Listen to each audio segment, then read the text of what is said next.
ஆண்டவரே, வாஞ்சியோட விருப்பத்தோட இன்றைக்கு அந்த அபிஷேகம் எனக்கு வேணும், எனக்கு இந்த அனுபவம் வேணும், என்னை நிரப்புங்க ஆண்டவரே. இன்னும் பாவத்தில் இருந்தால் முதலாவது இயேசுவே உம்முடைய இரத்தத்தினால என் இருதயத்தை கழுவுங்க. உங்கள் ரத்தம் என்னை கழுவி பரிசுத்தப்படுத்தட்டும் ஆண்டவரே. உம்முடைய ரத்தம் சகல பாவங்களை நீக்கி சுத்திகரிக்கும். இப்பொழுது உம்முடைய ரத்தம் என்னை கழுவி சுத்திகரிக்கட்டும்.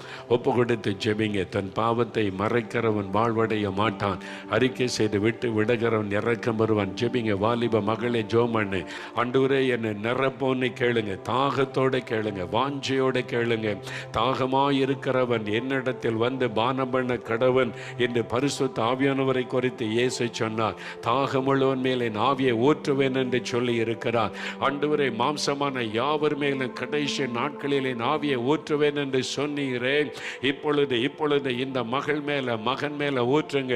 இந்த குடும்பத்துக்குள் ஆவியானுடைய வல்லமை இறங்கட்டும், அபிஷேகத்தின் வல்லமை இறங்கட்டும், ஆவியானுடைய வல்லமை ஊற்றப்படட்டும். இந்த சின்ன பிள்ளைகள் மேல் ஆவியை ஊற்றுங்க. எல்லாரும் இயேசுவோடு நடக்கிற அனுபவத்தை பெறணும், அவருடைய குரலை கேட்கிற அனுபவத்தை பெறணும், ஆவியானவரால் வழி நடத்தப்படுகிற அனுபவத்தை பெறணும். நிரப்புங்க ஆண்டவரே, உம்முடைய வல்லமையினால், அபிஷேகத்தினால் நிரப்புங்க. பரிசுத்தாவினால் ஒவ்வொருவரை நிரப்பி ஆட்கொள்ளும். புதிய பாஷைகளை அவருடைய நாவிலை தாரும். ஆண்டவரோடு நெருங்கி வாழ்கிற ஒரு அனுபவத்தை, உம்முடைய குரலை கேட்கிற ஒரு அனுபவத்தை தாரும். உம்மால் வழி நடத்தப்படுகிற அனுபவத்தை தாரும். ஒவ்வொருவரை நிரப்பி ஆட்கொள்ளுவீராக.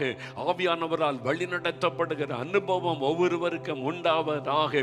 இதோ உம்முடைய வல்லமை இறங்கினதற்காக, நிரப்பினதற்காய் ஸ்தோத்திரம், ஸ்தோத்திரம், ஸ்தோத்திரம் என்று நாங்கள் உம்மை துதிக்கிறோம், நன்றி செலுத்துகிறோம். அப்படியே கரமயத்தை ஸ்தோத்திரம் பண்ணுங்க.